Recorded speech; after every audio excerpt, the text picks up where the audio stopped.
สบายดีข้อยเขียนมันเทวาผู้ก่อตั้งบริษัท KP เทวาจำกัดข้อยก็บ่เข้าใจว่าคนลาวเฮาเบิ่งคนหรือตัดสินคนอยู่บ่อนใดเป็นหยังบริษัท PS จึงสามารถต้มตุนหลอกลวงแชร์ลูกโซ่ตัวเอาเงินจากประชาชนทุกชนชั้นทุกชนเผ่าได้เป็นจำนวนมหาศาลสร้างความเดือดร้อนสร้างความเสียหายต่อประชาชนต่อประเทศเฮาอย่างกว้างขวางเป็นย้อนผู้ก่อตั้งบริษัท PS เป็นคนมีชื่อเสียงมีฐานะหรือการศึกษาสูงมาแต่ต่างประเทศบ่ข้อยก็บ่ฮู้ตัวข้อยผู้ก่อตั้งบริษัท KP เทวาจำกัดมีแนวคิดซื่อสัตย์สุจริตที่อยากจะช่วยเหลือประชาชนชาวกสิกรรมและประชาชนทุกข์ยากทั่วประเทศเฮาค่อยมีประสบการณ์ในอาชีพเกษตรกรรมมาหลายกว่า10ปลายปีและเนื่องจากเป็นชาวกสิกรรมจึงได้รู้ได้เห็นความยุ่งยากและปัญหาหลายๆอย่างของชาวกสิกรรมบริษัท PS และหลายๆบริษัทตั้งชื่อว่าส่งเสริมกสิกรรมแต่ความจริงแล้วบริษัทเหล่านี้ตั้งชื่อเพียงเพื่ออ้างผลประโยชน์บางอย่างของเขาเจ้าและยังมีหลายๆโครงการของรัฐที่กระจายอยู่ทั่วประเทศเฮาที่เป็นโครงการส่งเสริมช่วยเหลือชาวกสิกรรมแต่ในความเป็นจริงชาวกสิกรรมหรือประชาชนบ่ได้รับผลประโยชน์เท่าที่ควรไผได้รับผลประโยชน์แท้แม่นท่านผู้ชมผู้รับฟังอยู่นี้น่าจะรู้โครงการเหล่านั้นมีงบประมาณเป็นจำนวนหลายบ่ว่าจะเป็นของรัฐเองก็ดีของรัฐร่วมมือกับต่างประเทศเองก็ดีแต่ในความเป็นจริงงบประมาณเหล่านั้นบ่ได้ช่วยประชาชนเท่าที่ควรค่อยจึงจัดตั้งบริษัทนี้ขึ้นมาด้วยความหวังอันแห่งกล้าที่จะส่งเสริมช่วยเหลือชาวกสิกรรมทั่วประเทศอย่างจริงจังและทั่วถึงตามงบประมาณตามรายได้ตามขนาดของบริษัทค่อยอยากขอบิงบอนขอเรียกร้องท่านเศรษฐีนักธุรกิจหรือองค์กรขอให้ท่านจงอย่าตัดสินหรือเบิ่งคนอยู่ที่ฐานะชื่อเสียงหรือการศึกษาเพราะคนเฮาทุกสาขาอาชีพทุกชนชั้นวรรณะล้วนแล้วมีทั้งคนดีและบ่ดีปนอยู่นำกันคนที่ประสบความสำเร็จของประเทศไทยผู้ก่อตั้งสาย4มีเกียวก็เรียนบ่จบเรียนจบเพียงป .4 แต่เพิ่นก็ยังสามารถสร้างบริษัทให้เติบใหญ่ได้และยังมีท่านตันอิสิตันเจ้าของซาอิสิตันท่านก็เรียนบ่จบแต่ก็ยังสามารถสร้างบริษัทให้มีมูลค่าหลายหมื่นล้านบาทได้ท่านตันและคุณคมสันดีผู้ก่อตั้งเพชรเอฟเพ็กและนักธุรกิจหลายๆท่านได้แนะนำว่าหุ้นส่วนคือสิ่งสำคัญที่สุดที่จะเฮ็ดให้บริษัทประสบความสำเร็จเฮาได้แนวคิดจากท่านเหล่านี้เฮาจึงออกประกาศหาหุ้นส่วนที่มีงบประมาณมีความรู้ตั้งแต่ต้นเดือน5ที่ผ่านมาเนื่องจากตัวเฮาเองเป็นเพียงชาวกสิกรรมจากชนบทเงินทุนหรืองบประมาณน้อย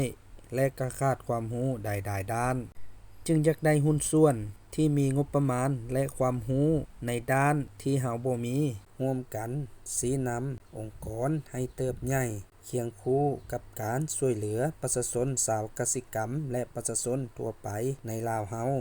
และเฮาก็เข้าใจว่าผู้ก่อตั้งบริษัทหรือ CEO ก็เป็นเพียงพนักงานในบริษัทเพียงคนหนึ่งที่มีหน้าที่เฮ็ดให้องค์กรเติบใหญ่สร้างผลกำไรสร้างผลตอบแทนให้แก่นักลงทุนหรือหุ้นส่วนเฮาได้กล่าวในจดหมายเฮาจะบ่ขอรับเงินเดือนและเฮามีทรัพย์สินในบริษัทที่เป็นหลักทรัพย์ค้ำประกันเพื่อบ่ให้นักลงทุนหรือหุ้นส่วนมีความเสี่ยงประเมินมูลค่าเป็น1ตรีกีบเฮาเริ่มประกาศตามแคมทางเพื่อหาหุ้นส่วน 3-4 มื้อแต่ก็บ่มีไผสนใจจึงหาวิธีใหม่คือการส่งจดหมายและวันที่22เดือน5เฮาได้ไปยื่นจดหมายถึงท่านพงษ์สวรรค์ผู้ก่อตั้งกลุ่มบริษัทพงษ์สวรรค์แต่ผ่านไป1เดือนก็บ่มีคำตอบบ่ฮู้ว่าจดหมายฮอดมือเพิ่นหรือบ่และวันที่20เดือน6เฮาได้นำจดหมาย50ฉบับเพื่อไปย้ายกระจาย ให้แก่บริษัทร้านขายรถองค์กรและเฮือนของนักธุรกิจเศรษฐีอยู่ภายในนครหลวงแต่ผ่านมาปัจจุบันบันที่ลงคลิปก็ยังไร้วี่แววบ่มีแม้แต่คนเดียวที่จะติดต่อเข้ามาเพื่อให้ความรู้แนะนำหรือสอบถามใดๆก็บ่รู้ว่าย้อนสาเหตุใดเฮาจึงอยากบอกผ่านคลิป EP นี้ถ้าท่านใดได้รับชมได้รับฟังได้เห็นคลิปนี้ภาคให้ท่านช่วยกดไลค์กดแชร์กดติดตามเพื่อให้เศรษฐีนักธุรกิจองค์กรบ่ว่าจะเป็นภายในนครหลวงต่างแขงหรือต่างประเทศมาเป็นหุ้นส่วนมาซี้นำมาให้ความรู้นำพาองค์กรให้เติบใหญ่เคียงคู่กับการช่วยเหลือประชาชนลาวช่วยเหลือชาวกสิกรรมอย่างจริงจังและทั่วถึงถ้าท่านใดสนใจอยากให้คำชี้แนะอยากให้ความรู้เพิ่มเติมเกี่ยวกับการระดมทุนหรืออยากร่วมลงทุนอยากเป็นหุ้นส่วนท่านสามารถโทรหรือบอทแอปเข้ามาที่เบอร์ 02099297999 เบี้ยการเกษตรเป็นเบี้ยที่นักประชาชนเฮาส่วนใหญ่แม่นยังปลูกผังแบบดั้งเดิมและเลื่อนลอยสินค้าตัวใดต่างประเทศหรือมีตลาดต้องการสูงนายทุนหรือบริษัทญาติกันซื้อแต่สินค้าตัวใดตลาดมีความต้องการน้อยประชาชนต้องดิ้นรนหาตลาดขายเองและยังมีรายได้ปัญหาที่จะได้แก้ไขการได้งบประมาณไว้จึงเป็นผลดีต่อบริษัทเองต่อประชาชนชาวกสิกรรมเฮาจะสังเกตเห็นตามคลิปวิดีโอในชานเมืองแต่ละเมืองทั่วนครหลวงของเฮาก็ยังมีดินการเกษตรเป็นจำนวนหลวงหลายแต่ประชาชนส่วนหลายยังทุกข์ยากถ้าเทียบกับประเทศกำลังพัฒนาหรือประเทศพัฒนาแล้วเฮาจะบ่ค่อยเห็นดินเป้าว่างดินของเขาเจ้าจะเต็มไปด้วยพืชการเกษตรที่สนองภายในและส่งออกต่างประเทศสร้างรายได้ต่อประชาชนต่อประเทศของเขาเจ้าอย่างหลวงหลายย้อนมีภาครัฐและเอกชนบริษัทองค์กรลงส่งเสริมให้ความรู้การตลาดแนวพันธุ์และความสะดวกสบายแก่ประชาชนของเขาเจ้าอย่างจริงจังบริษัทของเฮาจึงมีความตั้งใจ